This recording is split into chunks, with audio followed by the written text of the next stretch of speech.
Para esto tenemos que tener en cuenta las fuentes de contaminación posible que habíamos visto. Primero, la contaminación bacteriana, que vimos que los dos grandes lugares que pueden provocar una significativa contaminación bacteriana la constituye la contaminación exógena, por la técnica química incorrecta, la contaminación desde la piel del paciente o de otros tractos que contienen bacterias, ya sea el tubo digestivo, el tubo respiratorio. De las dos, la contaminación endógena es la responsable de la mayoría de las infecciones de todos los tipos de heridas, como habíamos visto, excepto las clasificadas como limpias. Si una cirugía es limpia, no tiene por qué contaminarse de ahí mismo. O sea, ahí ya es por falla de las técnicas de asepsia, el ambiente quirúrgico o algún instrumental que no estaba bien esterilizado. Eso ya serían las causas de que se infectó nuestra herida. O en algunos casos, como les dije, la prótesis, la presencia de la prótesis, una malla, que es lo más frecuente. Esos serían la causa. El uso de luz ultravioleta para descontaminación de sala quirúrgica, sistema de ventilación de flujo laminar, puede ser de utilidad en determinadas ocasiones, como por ejemplo colocación de prótesis ortopédicas. Los ortopédicos, cuando van a poner una prótesis, son bien detallistas con el tema del quirófano, mandan incluso poner la luz ultravioleta 2-3 horas antes en el quirófano. Es una luz especial que esteriliza todo el ambiente, que se debe de poner, se debe de prender. Cada quirófano tiene unas luces especiales que se debe de prender, sobre todo después de que haya una cirugía sucia, una peritonitis, una herida por arma de fuego que contaminó todo el quirófano. Entonces se limpia, aparte de limpiar todo, se prende las luces ultravioletas, se espera 2-3 horas en dependencia del tipo de la luz que se utiliza, pero mínimo 2-3 horas, y después se entra a operar en ese quirófano. Se suspende ese quirófano por ese tiempo para poder esterilizar de nuevo. Quizás más importante que los beneficios que puedan aportar los sistemas de filtración terminal de alto flujo sea la limitación en el número, circulación de personal dentro y fuera del quirófano, así como también de su actividad y conversación. Les pongo en negrita y subrayado para que vean que no importa tanto muchas veces si pusiste la luz ultravioleta, está bien, pusiste luz ultravioleta, hiciste toda la asepsia, antisepsia, todo tu instrumental está bien estéril, bien hermético, pero entran 50 personas en un quirófano y todo el mundo habla, grita, entra y salen. De nada te va a servir hacer todo lo demás, igual se te va a infectar la herida quirúrgica. Por eso que muchas veces ustedes van 10 en cada grupo para hacer la práctica y decimos 2 no pueden entrar al quirófano, y se enojan a veces porque todo el mundo quiere entrar. Yo les entiendo, pero no es porque yo no quiera meterlo, sino es que las reglas, las normas del quirófano hay que respetarlo, porque después vienen las infecciones, las complicaciones, y el problema es para el médico. Entonces hay que tener en cuenta eso. Por eso es la contaminación. Lo otro es la preparación preparatoria del paciente.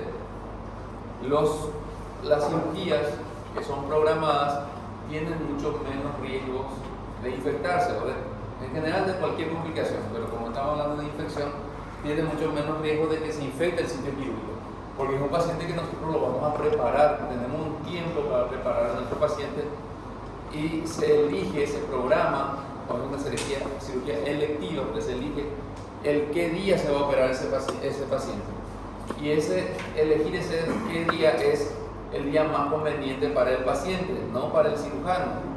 No es porque tal fecha porque yo voy a estar libre y te voy a operar, no. Es el momento ideal para el paciente, pero no es el paciente porque el próximo martes quiero operar porque ese día mi vecina me va a cuidar a mi hijo, mi patrón me va a dar permiso, no. Es el día ideal para esa persona, pero en cuanto a su organismo, en cuanto a alguna enfermedad de base que tenga, que esté bien compensado, que si tiene alguna infección previa, que se haya tratado primero esa infección previa y se haya curado de esa infección previa para poder operarlo. No es porque le va a quedar bien, porque va a tener quien le cuida al niño, porque va a tener permiso, usted lo va a operar y tiene una infección urinaria el paciente. No, tiene que ser el día ideal. Por eso es la preparación preoperatoria, todo lo que está descompensado, compensarlo en ese tiempo. la hipertensión, la diabetes, todo eso. Y sobre todo, hablando de infección, es preparar la parte infecciosa, que la piel esté bien tratada, que no tenga ninguna foliculitis, alguna infección superficial en la piel, menos todavía en la zona donde se va a realizar esa cirugía.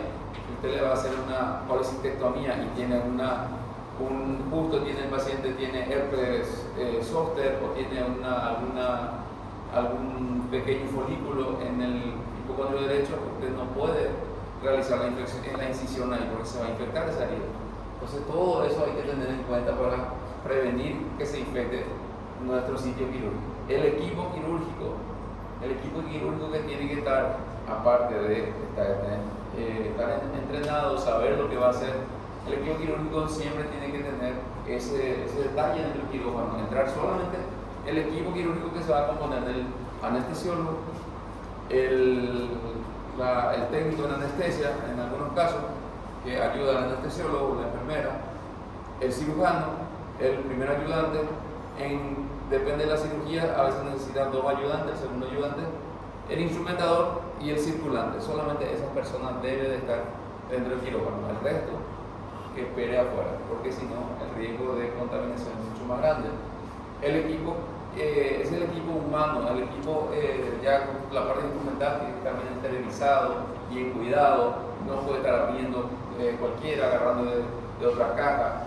Se debe de utilizar los materiales más convenientes para cada persona, para cada paciente, los hilos de sutura de acuerdo para cada cirugía, el grosor, la propiedad que tenga, si es absorbible, si es irreabsorbible, todo eso tiene que tener en cuenta el cirujano a la hora de hacer una cirugía.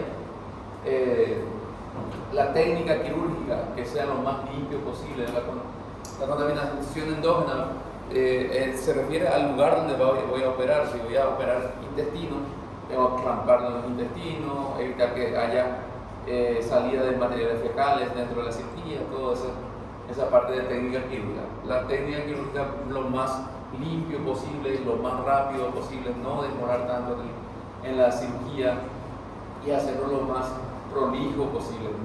A la hora de hacer el nudo, no poner tantos nudos, no poner tantos hilos, el hilo que sea el adecuado. Todo eso hay que tener en cuenta porque eso aumenta el riesgo de infección. Factores sistémicos, sobre todo del paciente, como ya le dije, si el paciente si es diabético, tiene que estar bien compensado la diabetes porque es un factor de riesgo fundamental para la infección urinaria, los inmunodeprimidos, todo eso hay que tenerlo bien compensado. Y la inmunoterapia, revisar su esquema de vacunación en caso de que sea posible y ponerle la antibiótico terapia, la profilaxis, para que no llegue a infectarse nuestro sitio quirúrgico. ¿Está bien? Entonces, hasta ahí fue lo que es infección del sitio quirúrgico como tal. ¿Entendieron algo hasta ahí? ¿Alguna duda? Nada. Entonces vamos a ver unas formas particulares de infección quirúrgicas que no son precisamente de un sitio quirúrgico, no es porque el paciente se operó se va a infectar, sino estas son infecciones quirúrgicas porque van a requerir de un procedimiento quirúrgico o de una cirugía para su tratamiento, para su curación. Por ejemplo, el absceso hay que drenarlo, hay que incidir, hay que drenar, es un procedimiento quirúrgico que se realiza para poder llegar a su curación. Por eso es que vamos a ver las formas particulares. Tenemos las infecciones simples, por así decirlo, que es lo que más le interesa a ustedes como médico general, que ustedes lo van a poder tratar el día de mañana en su consultorio, incluso sin necesidad que lo mande con un cirujano. Y por lo tanto, estos son los que vamos a estudiar: la celulitis simple, el flegmón, la erisipela, el absceso caliente, el forúnculo y el antrax cutáneo. Entonces, estos son los 6 infecciones particulares, infecciones superficiales en cirugía. Están las infecciones severas o infecciones necrosantes de partes blandas o de tejidos blandos. Lo pueden encontrar en algunos libros, que son ya infecciones más severas, infecciones ya que se hacen sistémicas, que le puede llevar a un shock séptico a su paciente e incluso requiere una terapia intensiva para su manejo adecuado, aparte del tratamiento quirúrgico. Esta parte de estas tres enfermedades ya le toca más bien al ambiente hospitalario, al cirujano, incluso con una terapia intensiva. Ustedes como médico general lo más que van a hacer es identificarlo, diagnosticarlo y mandárselo a un centro de mayor nivel. Entonces, esas enfermedades, dentro de esas infecciones tenemos la enfermedad de Fournier, que afecta sobre todo el perineo, se ve mucho la parte urológica, la celulitis cutánea estreptocóxica y la gangrena de la pared abdominal o la fascitis necrotizante. Estas son ya infecciones más severas, más profundas, se conocen también como infecciones necrosantes o afecciones necrosantes del tejido blando. Esto no es tanto objetivo de que nosotros vamos a estudiar las infecciones superficiales, que vamos a empezar a describir la celulitis simple. Eso le va a llegar a cada rato a su consultorio y usted nomás en el consultorio lo va a poder tratar, no hace falta que lo mande a un hospital o a que lo vea un cirujano o algún especialista. Ustedes como médico general lo pueden identificar y lo pueden tratar. La celulitis simple es la inflamación inespecífica no supurada del tejido celular subcutáneo. No supurada, no hay pus. Acuérdense de eso. La celulitis no hay pus, no tiene pus.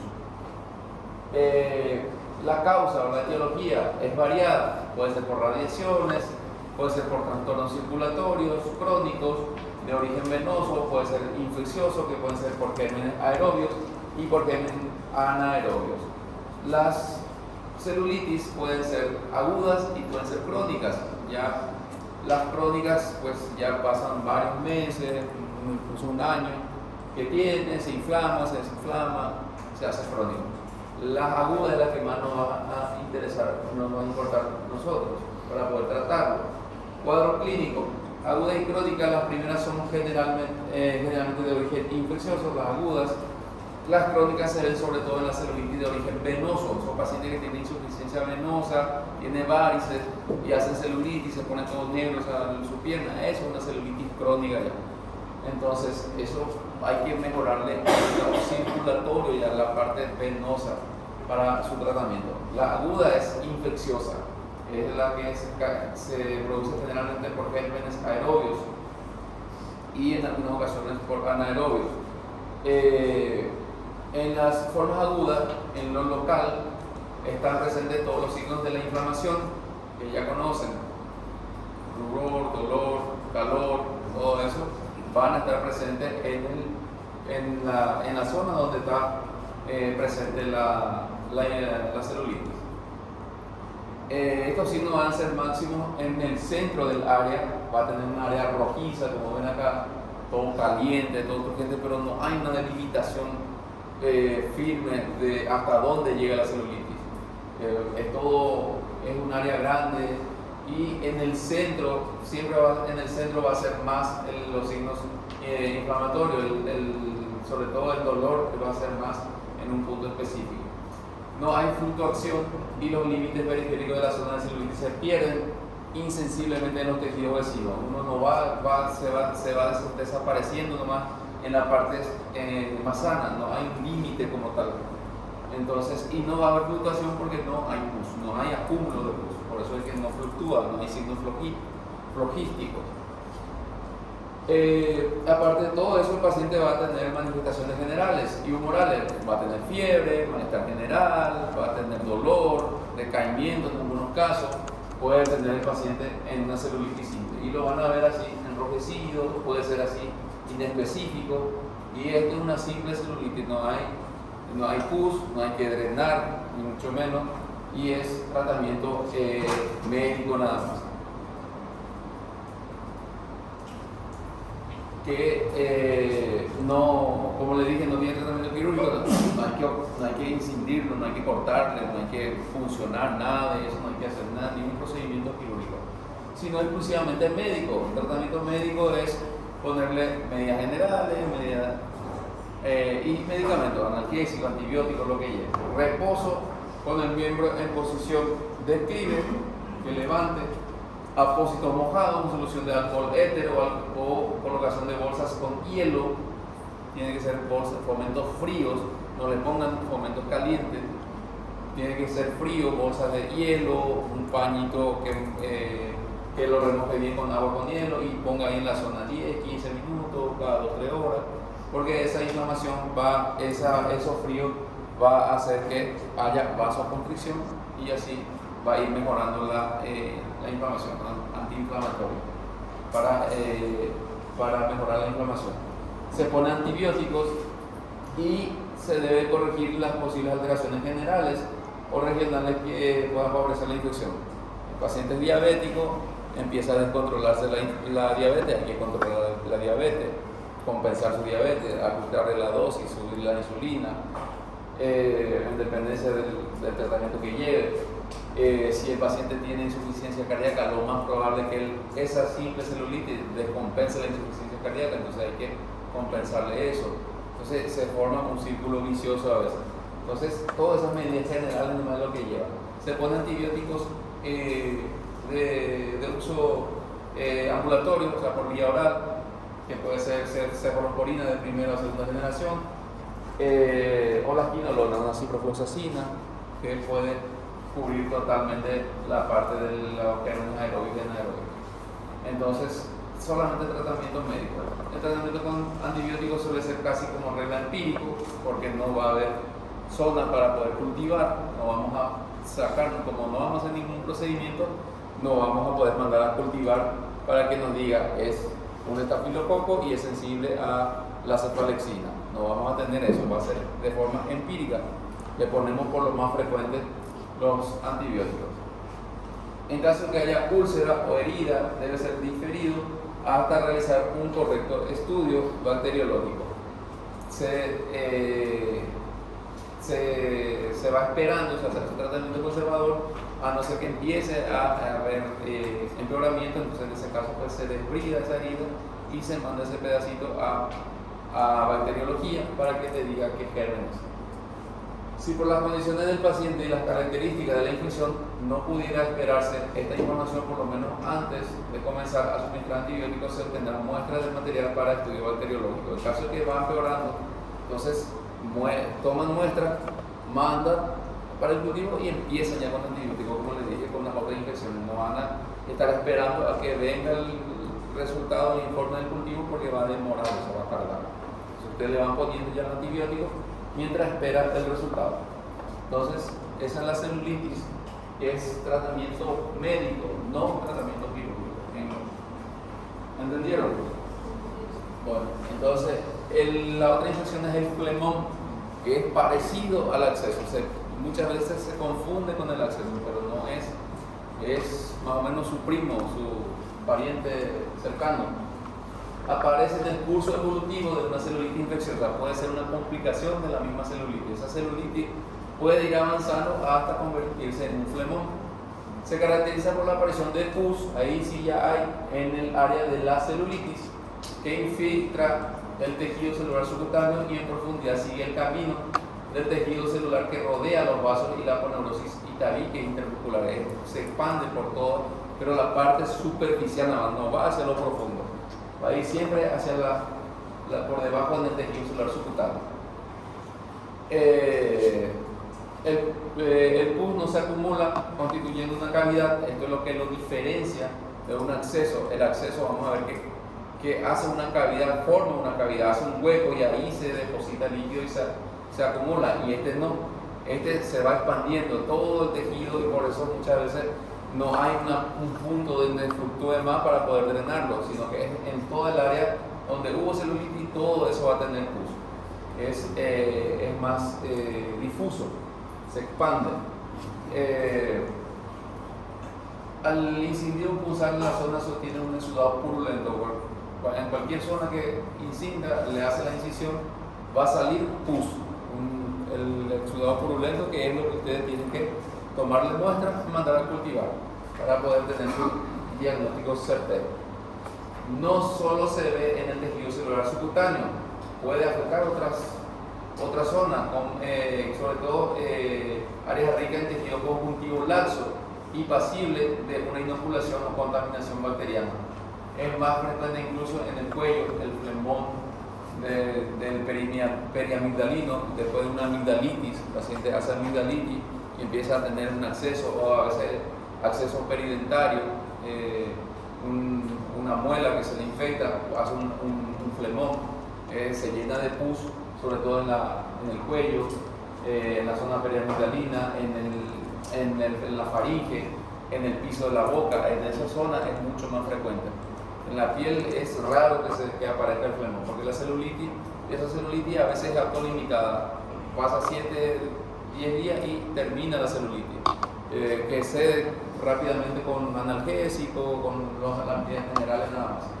Es raro que llegue a formar un flemón, pero puede pasar, depende mucho de la persona, si es inmunodeprimido, es obeso, tiene malos hábitos higiénicos, son descuidados, eso puede llegar a producir. La etiología cerca de los orificios naturales, como por ejemplo la boca, la vagina, el ano, no tiene un patrón propio, puede ser cualquier bacteria y por lo general son polimicrobianos, no es solamente una bacteria o un tipo de bacteria, no solamente Escherichia coli o Streptococcus lo malo que va, sino que se juntan varias y crean la infección, o sea, son polimicrobianos. Generalmente son floras mixtas, aerobios y anaerobios, se juntan y producen la infección. En el tronco y los miembros, lejos de los orificios que habitualmente albergan anaerobios, los gérmenes predominantes son cocos gram positivos, aerobios y las enterobacterias, ¿no? Son un poquito más resistentes a veces a los antibióticos.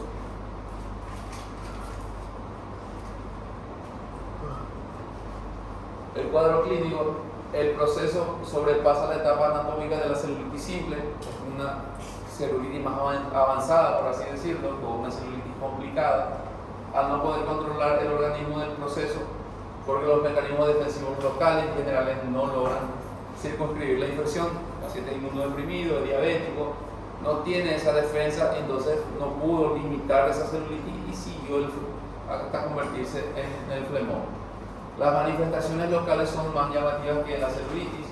Toda la región asiento del flemón se ve involucrada y el edema es bastante importante, está endematizado toda la zona, sobre todo cuando se presenta la pierna está edematizado y fluctúa por todas partes.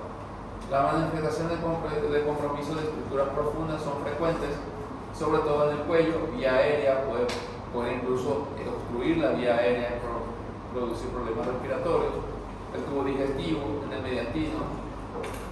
Las manifestaciones generales son las comunes a todo proceso infeccioso severo, son tanto más graves cuanto peor son los factores asociados. Los pacientes diabéticos, desnutridos, inmunodeprimidos van a ser mucho más severo el cuadro clínico. El paciente va a presentar un cuadro toxo-infeccioso que se va a caracterizar por fiebre elevada, rebelde, decaimiento, malestar general. El paciente incluso lo puede tener el paciente encamado, un cuadro grave que a veces requiere un tratamiento intensivo.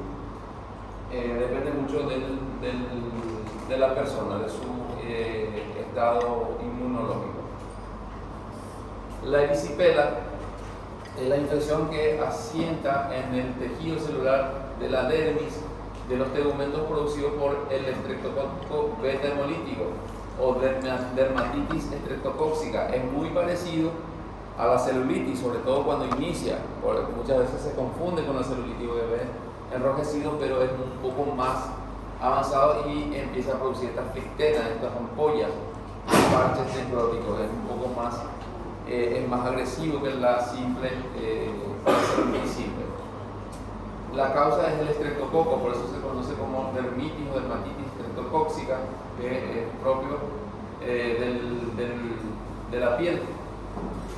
El cuadro clínico, las manifestaciones pueden presentar manifestaciones locorregionales y manifestaciones generales, o sea, solamente del miembro, y aparte, como cualquier cuadro infeccioso, manifestaciones generales como fiebre, malestar general, todo eso. En lo local, en la parte donde va a haber la afección, comienza como un proceso inflamatorio. Al cabo de 24 a 48 horas empieza a aparecer una placa llamada erisipelatosa, caracterizada como una mancha roja de bordes irregulares. ¿Ven? Está bastante enrojecida y su borde es irregular, no tiene un límite preciso. Rápidamente se nota que la parte central se vuelve más pálida que la periferia, y ahí es donde van a empezar a formarse las flictenas. La piel se pone tensa, brillante en toda la extensión de la mancha. Al pasar los dedos desde la piel vecina a la placa se percibe una sobreelevación de los bordes, que se conoce como rodetes. Empieza a ver como una saliente si usted le pasa la mano. La placa es sumamente dolorosa al tacto, puede tomar cualquier territorio cutáneo. El edema es tanto mayor cuanto más laxo es el tejido subcutáneo. La pierna sobre todo se va a poner bien edematoso. Puede aparecer en la cara, en el escroto, labios mayores. No es raro ver las flictenas y extravasaciones sanguíneas. Las flictenas son estas ampollas que son lo que le van a caracterizar, y estas flictenas no se deben de romper, hay que dejarlo ahí que se vaya reabsorbiendo solo. Muchas veces rompe y se hace aumenta más su cuadro infeccioso, se hace más intenso. No es frecuente que aparezca adenopatías regionales, sobre todo si es en la pierna. Va a tener inflamación e inflamar los ganglios de las regiones inguinales, van a tener adenopatías o adenomegalias porque se está defendiendo el organismo. El tratamiento es médico, corrección de los trastornos generales, sobre todo la diabetes, reposo, miembro en posición de equilibrio, enfriamiento de la zona, y el tratamiento electivo del antibiótico es la penicilina. Ahí sí tiene que ponerle penicilina cristalina al paciente, o sea, es resistente a los otros antibióticos, las cefaloporinas sobre todo. Entonces hay que ponerle penicilina, y es un tratamiento bastante parecido a la celulitis, que tampoco es un tratamiento quirúrgico, no hay que estar incidiendo ni mucho menos rompiendo esas flictenas que le dije. Muchas veces esos cometen el error que ven esas flictenas y le quieren romper, quieren incidir, drenar esa flictena, y se sobreinfecta después. Eso tienen que dejarlo quietecito, momento frío, se va reabsorbiendo eso hasta que forman unos parches y pasa el proceso. Y ponerle antibiótico penicilina. El acceso caliente es el producto de un proceso inflamatorio exudativo. Aquí ya empieza a haber exudado, y constituido por una colección circunscrita de pus alojado en una cavidad no formada. Es en un lugar donde no había ninguna cavidad, por ejemplo en el muslo, en el brazo, no hay ninguna cavidad, pero que empieza a formarse ahí mismo, como que el mismo proceso va haciendo un hueco, y ahí se va a depositar el material purulento en una cavidad neoformada. Esta cavidad puede estar localizada en el tejido celular, por debajo de la aponeurosis, o también puede estar dentro de las cavidades corporales, circunscrito por víscera, que son los accesos intraabdominales, sobre todo el acceso subfrénico, subhepático, el acceso de Morrison, todo eso que se forma en una cavidad. Ahí va a estar alojado o se deposita un material purulento. La causa va a ser los estafilococos dorados y el estreptococo, pero en ciertas localizaciones, como el acceso perianal, o en pacientes con disminución de su defensa, pacientes diabéticos, inmunodeprimidos, pacientes que ya llevan mucho tiempo internado, sobre todo en terapia intensiva por alguna otra causa, otra enfermedad.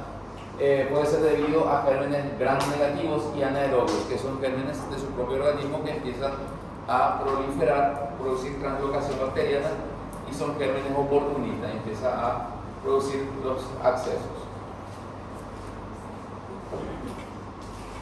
El cuadro clínico, los signos cardinales de la inflamación aguda están presentes, todos los signos inflamatorios, el dolor, tumor, empiezan así, la impotencia funcional, El dolor es lacinante y pulsátil, muy a menudo es sincrónico con el latido. El paciente refiere como que si estuviera latiendo el dolor, como que algo que le punza, como que al mismo tiempo de tener un latido, por ejemplo, en la arteria, en ese mismo ritmo también va el dolor, y sobre todo por las noches, pues es un dolor tipo puntada, muy intenso, que no se va a aliviar, a veces rebelde a analgésicos, y no se alivia hasta que salga ese material purulento, hasta que se drene.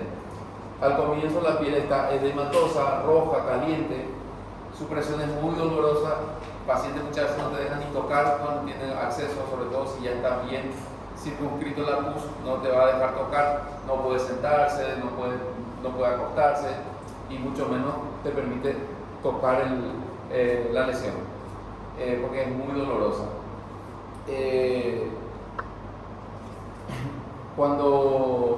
Cuando presiona en la zona enrojecida puede desaparecer el rubor de forma pasajera, se pone así como blanco, como pálido, pero cuando lo suelta enseguida se pone rojo, turgente otra vez.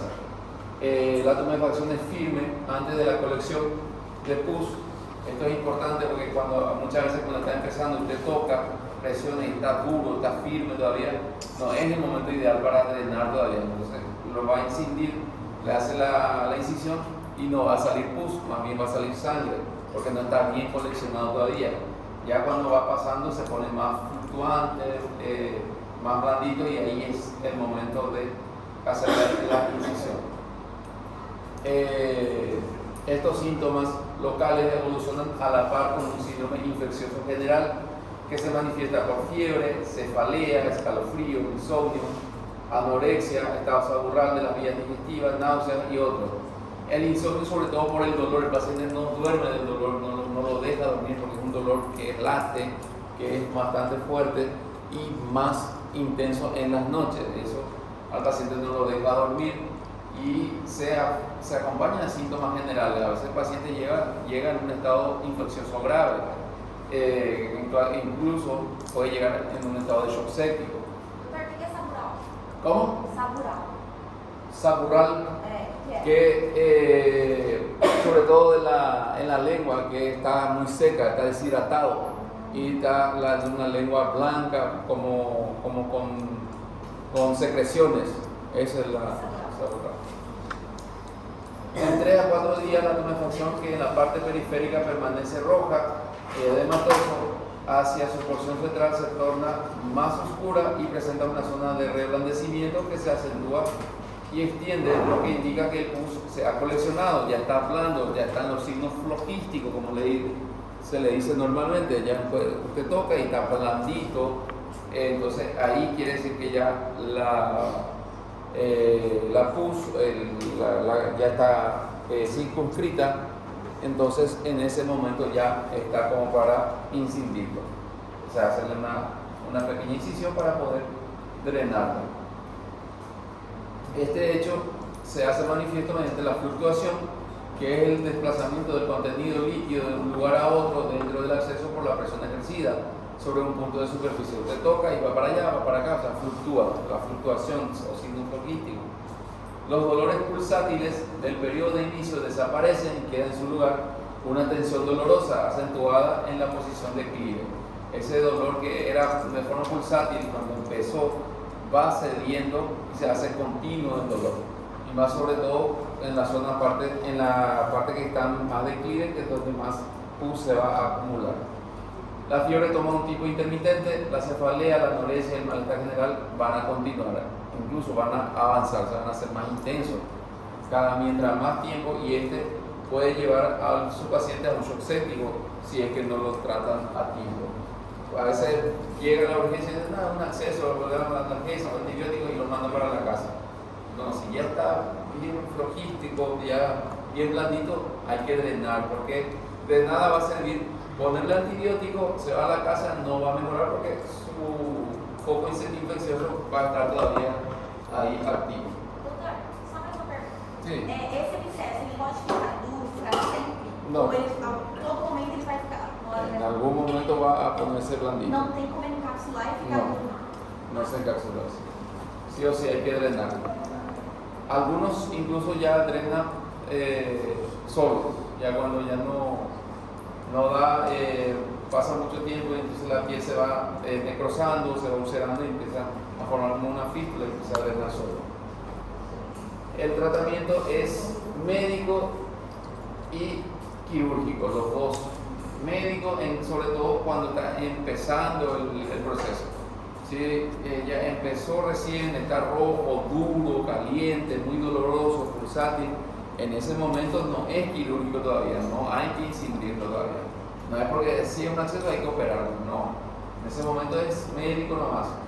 Analgésico, antiinflamatorio y antibiótico, medidas generales. Fomentos fríos, que sí, sobre todo está empezando recién. Incluso con esos fomentos fríos, por supuesto, analgésico para calmar el dolor, antiinflamatorio para desinflamar otra vez, y el antibiótico que va a ser empírico en ese momento, porque no vamos a tener colección de pus todavía. Entonces vamos a poner un antibiótico empírico y muchas veces con eso puede regresar, no hace falta después de drenar. Eso sí puede pasar, pero encapsularse, enquistarse, como dicen, no. Lo que puede es resolver solo, o sea, con el tratamiento médico nada más y no hay necesidad de llegar a incidir. Pero si ya avanza ese proceso a pesar de su tratamiento o ya llega en un estado más avanzado, que ya está fluctuante, está blando, en ese entonces sí ya el tratamiento es quirúrgico. Se hace la asepsia de la piel con yodo bastante amplio, se pone un poco de anestésico local, que muchas veces no hace falta porque cuando está muy fluctuante, ese anestésico ya no va a actuar ahí, no hace efecto. Y lo único que corre es el riesgo de que con el anestésico esa pus funcione encima del pus, se va hacia torrente sanguíneo y lo que era una infección local lo haga sistémico. Entonces es preferible evitar el anestésico local. Si está muy fluctuante, muy blandito ya, yo por el problema no le pongo anestésico, yo directamente le corto y no siente dolor, se le alivia más al salir la pus que la misma anestesia, entonces no hace falta. Pero si está un poquito duro todavía, no está muy avanzado, en ese entonces sí puede usar un poquito de anestesia, pero con cuidado, hay que usar el anestésico bien superficial, no profundizar, porque si profundizo, entro a la colección de pus y puedo sistematizar mi infección. Entonces, con un bisturí número 11 o número 15, bien filoso, con el filo mirando hacia arriba, hago una pequeña incisión en el mismo centro donde está el acceso, y al abrir va a salir pus, va a pasar esto. Así a veces sale, como una leche condensada. Así sale la presión. Sí. Bueno, después, cuando terminemos la clase, van a ir a ver la leche condensada. Entonces, al incidir sale a presión, depende mucho de la cavidad y la cantidad de líquido que sale. Algunos sale 10 cc de pus, 15 cc, algunos salen 1000 o 1000 cc de pus a presión. Cuando ya una vez que salga todo a presión solito, entonces ustedes tienen que meterle pinza, abrir bien, meten el dedo si es posible, porque muchas veces adentro tienen trabéculas, tienen paredes, y entonces usted está drenando todo lo que está en esta aula, no en esta sala, y lo que está del otro lado se queda todo otra vez ahí, entonces vuelve a crecer. Entonces usted tiene que meterle la pinza o el dedo y romper todas las paredes, comunicar todo para que pueda salir todo por esa puerta que usted está abriendo. Sin miedo, que el paciente eso no le duele tanto. A uno sí le duele. Pero es preferible hacer eso que poner un anestésico local y hacer después general. Meten pinza, rompen bien la trabécula, limpian bien, sacan todo, lavan con suero fisiológico, le pueden poner un poquito de yodo y suero fisiológico otra vez, limpiar bien, secar y siempre se deja un drenaje. ¿Ven? Esta es una telita que va a dejar adentro para que no se cierre esa cavidad, porque muchas veces usted drena todo, se cierra esa cavidad, cierra otra vez el orificio y empieza a acumularse otra vez pus ahí, y entonces se forma otra vez de nuevo. Entonces si usted le deja ese drenaje, no cierra y va a estar drenando por ahí, porque no se saca el 100% de pus, por más que usted meta el dedo, por más que meta las pinzas, lave bien, igual va a quedar pus, y aparte de eso tiene un proceso infeccioso que va a seguir proliferando, entonces va a seguir creando pus hasta que termine. Entonces le dejan un drenaje para que salga todo. Al día siguiente retira ese drenaje, lava otra vez, mete otra vez otro drenaje, y así 3, 4, a veces 5 días hasta que retira totalmente, y después deja que cierre esa herida por segunda intención, solito, o sea, no se sutura eso. No se le ocurra abrir un acceso y después suturar, eso no se hace. Se abre, se deja abierto y después va a cerrar esos ojos. ¿Entienden? Ese es el tratamiento del acceso, que es lo más frecuente que van a ver dentro de las infecciones. Seguido del forúnculo. Lo otro bastante frecuente es el forúnculo, y muchas veces se confunden lo que es forúnculo y lo que es acceso. Son parecidos, pero no es lo mismo. Y el tratamiento es parecido, pero no es el mismo tratamiento. Entonces tienen que tratar de diferenciarlo.